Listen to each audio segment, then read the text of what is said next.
मुस्लिम देश आज गरीब होते जा रहे हैं। पाकिस्तान, अफगानिस्तान, ईरान, इराक और पूरे वर्ल्ड के 57 इस्लामिक कंट्रीज में से 45 देश आज गरीब।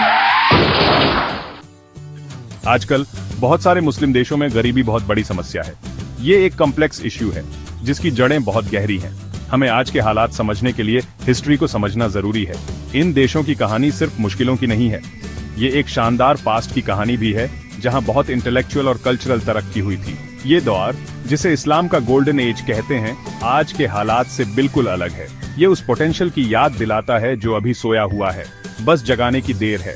आज के चैलेंजेस को कैसे पार करें, ये समझने के लिए हमें इस अचीवमेंट वाले जमाने को फिर से देखना होगा। 8वीं से 13वीं सदी तक इस्लामिक दुनिया में इंटेलेक्चुअल और कल्चरल तरक्की बहुत तेजी से हुई। इस्लाम के इस गोल्डन एज में मैथमेटिक्स, एस्ट्रोनॉमी, मेडिसिन, फिलॉसफी और आर्ट्स में ग्राउंड ब्रेकिंग काम हुआ। इब्न सीना, जिन्हें एविसेना भी कहते हैं, उन्होंने मेडिसिन में अपनी ग्राउंड ब्रेकिंग किताबों से रेवोल्यूशन ला दी, जबकि अल ख्वारिज़मी जैसे मैथमेटिशियंस ने अलजेब्रा की नींव रखी। इस दौर में हर चीज जानने की प्यास थी, जो जियोग्राफिकल और कल्चरल सीमाओं से परे थी।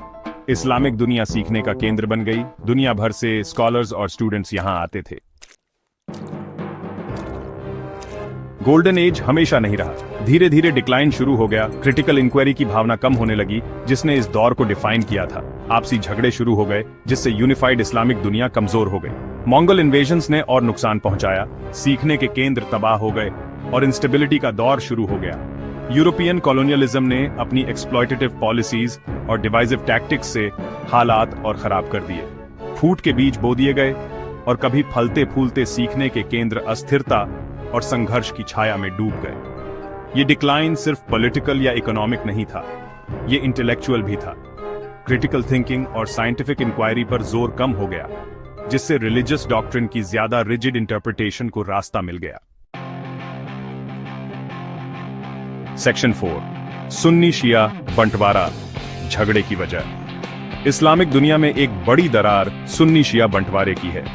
ये थियोलॉजिकल फूट इस्लाम के शुरुआती दिनों से चली आ रही है, जो पैगंबर मोहम्मद के बाद कौन हकदार होगा, इस सवाल के इर्द गिर्द घूमती है।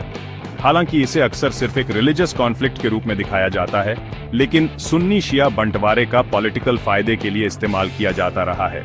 इस दुश्मनी ने प्रॉक्सी वॉर्स और कॉन्फ्लिक्ट्स को हवा दी है, खासकर मिडिल ईस्ट में। सऊदी अरेबिया, जो लीडिंग सुन्नी पावर है, और ईरान, जो प्रिडोमिनेंट शिया पावर है, इनके बीच की competition Yemen, Syria and Lebanon जैसे देशों में बहुत बुरी तरह दिखाई दी है। ये प्रॉक्सी कॉन्फ्लिक्ट्स, जो अक्सर रिलीजियस राइचसनेस के नाम पर लड़े जाते हैं, भयानक ह्यूमैनिटेरियन क्राइसिस का कारण बने हैं, जिससे गरीबी और अस्थिरता और BIH गई है। सेक्शन 5, लोकतंत्र का भ्रम, अरब स्प्रिंग का अधूरा वादा। साल 2010 में अरब वर्ल्ड में लोकतंत्र के लिए काफी आंदोलन हुए, जिन्हें अरब स्प्रिंग कहा जाता है। ये मूवमेंट्स ज्यादा पॉलिटिकल फ्रीडम और इकोनॉमिक अपॉर्चुनिटी की उम्मीदों से भरे थे और शुरुआत में एक बेहतर भविष्य का वादा करते दिखे।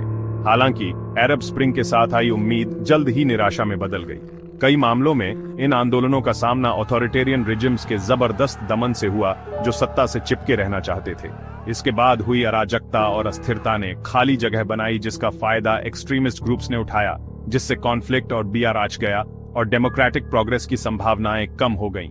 अरब स्प्रिंग लोकतंत्र और समृद्धि का दौर लाने के बजाय अक्सर मौजूदा समस्याओं को और बढ़ा देता था, जिससे कई देश पहले से भी ज्यादा बुरे हालात में पहुंच गए।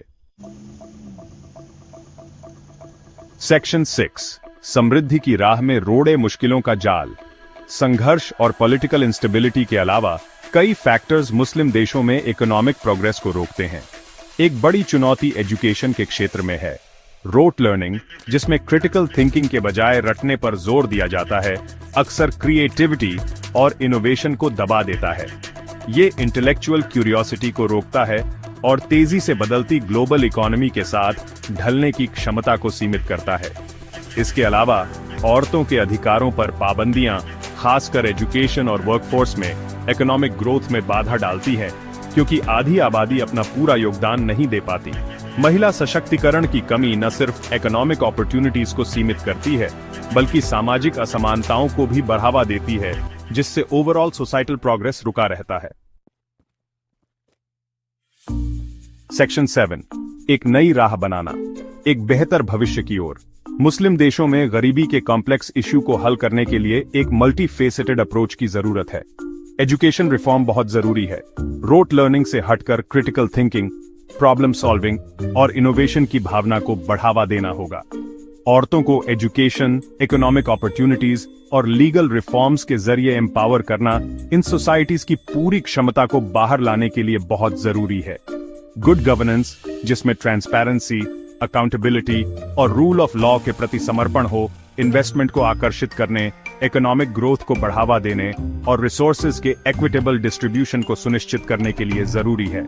कॉन्फ्लिक्ट के रूट कॉजेज को संबोधित करना, रिलीजियस टॉलरेंस को बढ़ावा देना और डायलॉग को बढ़ावा देना पीस और समृद्धि के लिए अनुकूल माहौल बनाने के लिए जरूरी है।